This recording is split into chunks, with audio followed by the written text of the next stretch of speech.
चमकीला, Elvis of Punjab. चमकीला चमकीला कीला चर्चा। Music superstar Amar Singh. चमकीला।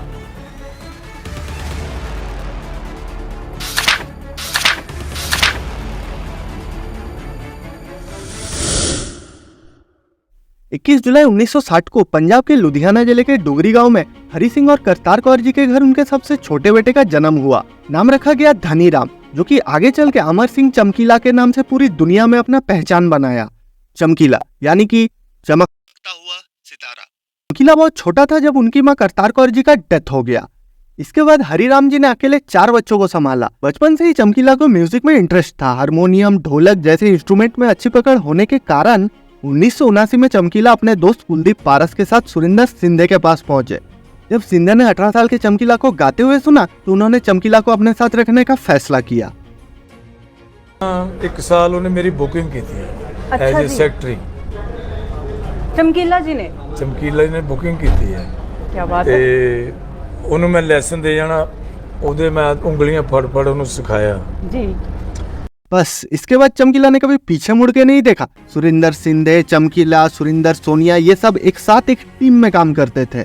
उस दौरान सुरिंदर सिंधे अपने कनाडा टूर में बतौर लेडी सिंगर सुरिंदर सोनिया के जगह गुलशन कोमल को लेके जाते हैं। इस बात से नाराज होकर सोनिया जी चमकीले के पास पहुंचती है और उसे गाना लिखने के लिए प्रेरित करती है।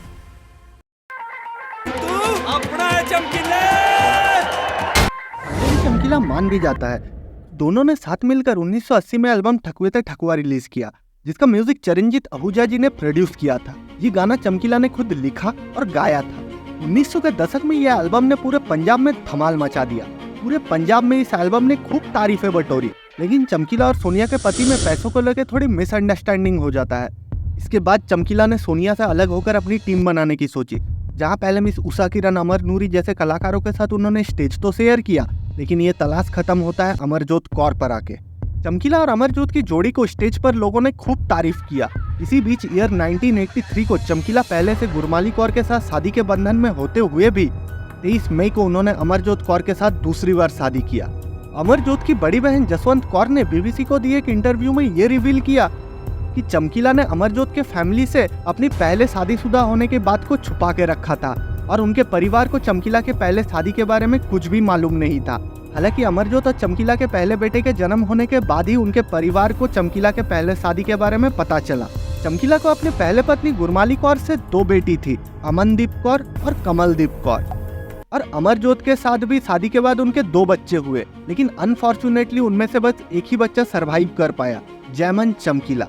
कमलदीप कौर और जयमन चमकीला अपने पिताजी के लेगेसी को मेंटेन करते हुए सिंगिंग को एज ए कैरियर चुना। चमकीला की डिस्कोग्राफी की अगर बात करें तो उन्होंने एक से बढ़कर एक हिट गाने दिए हैं इस इंडस्ट्री को। उन्होंने ड्रग प्रॉब्लम, गन कल्चर, प्यार, रिलीजियस हर मुद्दे पर गाना लिखा और उनके गानों को 16 साल से लेकर 60 साल के ट्रक ड्राइवर से लेकर बॉलीवुड तक हर व्यक्ति द्वारा पसंद किया जाने लगा। चमकीला को हिंदुस्तान के बाहर कनाडा, यूएस, यूके, दुबई जैसे कंट्रीज में सुना जाता था। केवल 10 साल के म्यूजिक कैरियर में चमकीला ने वो हिट गाने लिख दिए जिनके वजह से आज भी पंजाब के हाईएस्ट रिकॉर्ड सेलिंग आर्टिस्ट के तौर पे उन्हें जाना जाता है। पहले लाल करे नाल, आज चक्का जाम करता, याद टूट गई, जी करता जैसे हिट गाने दिए हैं उन्होंने पंजाबी इंडस्ट्री को।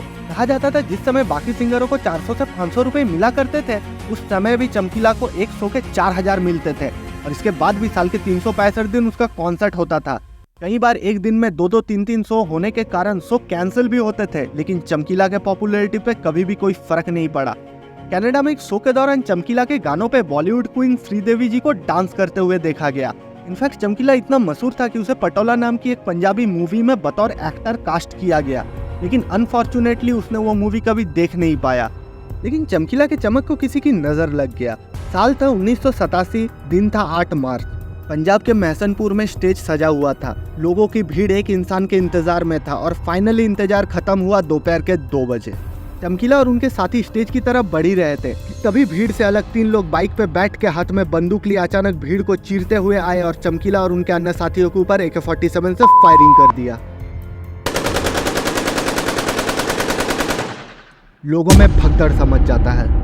तभी वो 3 लोग बाइक पर से उतर के चमकीला के डेड बॉडी के सामने भांगड़ा करने लगे। इस फायरिंग में चमकीला के एक साथी लालचंद को छोड़कर किसी को भी बचाया नहीं जा सका। पंजाब के साथ साथ हम सब ने एक बड़े कलाकार को हमेशा हमेशा के लिए खो दिया। आज भी लोग चमकीला से इंस्पिरेशन लेते हैं, उनके गानों को रीमेक करते हैं, लेकिन चमकीला के मौत के बाद पुलिस के पास कंप्लेंट लिखाने कोई नहीं पहुंचा। इनफैक्ट उनके घर वाले तक नहीं आए, ना ही कोई फैंस आया। कहा जाता है पुलिस ने भी इस केस पे ज़्यादा ध्यान नहीं दिया, क्योंकि वो दौर था जब पंजाब पूरी तरीके से आसान था। जगह जगह पर दंगे, कम्युनल राइट्स देखने को मिलते थे। इसी बीच चमकीला के एक दोस्त और लिरिसिस्ट स्वान शिवा सामने आकर इन्वेस्टिगेशन की मांग करते हैं। बाद में पुलिस ने भी थोड़ी बहुत इन्वेस्टिगेशन किया। चमकीला मर्डर केस में लोगों ने अपने अपने हिसाब से थ्योरी सजाए, लेकिन ये केस आज भी अनसॉल्व्ड है, क्योंकि जब तक गुनाह साबित नहीं हो जाता तब तक कोई गुनहगार नहीं कहलाता। पुलिस के पास चमकीला के परिवार के तरफ से कोई भी एफआईआर नहीं किया गया, इसीलिए लोगों को लगा शायद ये परिवार की आपसी रंजिश होगा। और ऊपर से अमरजोत ऊंचे जाति से थी, तो लोगों ने इसको कास्ट से भी जोड़ने का कोशिश किया। वहीं कुछ लोगों का मानना था कि चमकीला के वजह से कई सिंगरों के हालत टाइट हो गए, उन्हें काम तक मिलना मुश्किल हो गया, और कईयों ने तो अपना प्रोफेशन तक बदल दिया। तो शायद उनमें से ही किसी ने साजिश रचा हो। लेकिन सबसे ज्यादा हाईलाइट हुए चमकीला के कंट्रोवर्शियल गाने, वो गाने जिसमें उन्होंने नशे, सेकेंड मैरिज जैसे मुद्दों पे बात किया। कुछ लोगों का मानना था कि चमकीला के इन गानों के वजह से पंजाब की इमेज डिस्ट्रॉय हो रहा है। इसी थ्योरी में कुछ लोगों का नाम भी सामने निकल कर आया, लेकिन सच तो यह है कि किसी को नहीं पता वो 3 लोग कौन थे, कहां से आए थे और कहां चले गए। लोग कहते थे कि चमकीला के गाने कंट्रोवर्शियल होते हैं, लेकिन वहीं कुछ लोगों का मानना था कि असल में वो गाने सच्चाई था। पंजाब के सड़कों पे चमकीला ने जो देखा उसने अपने गानों में वही लिखा।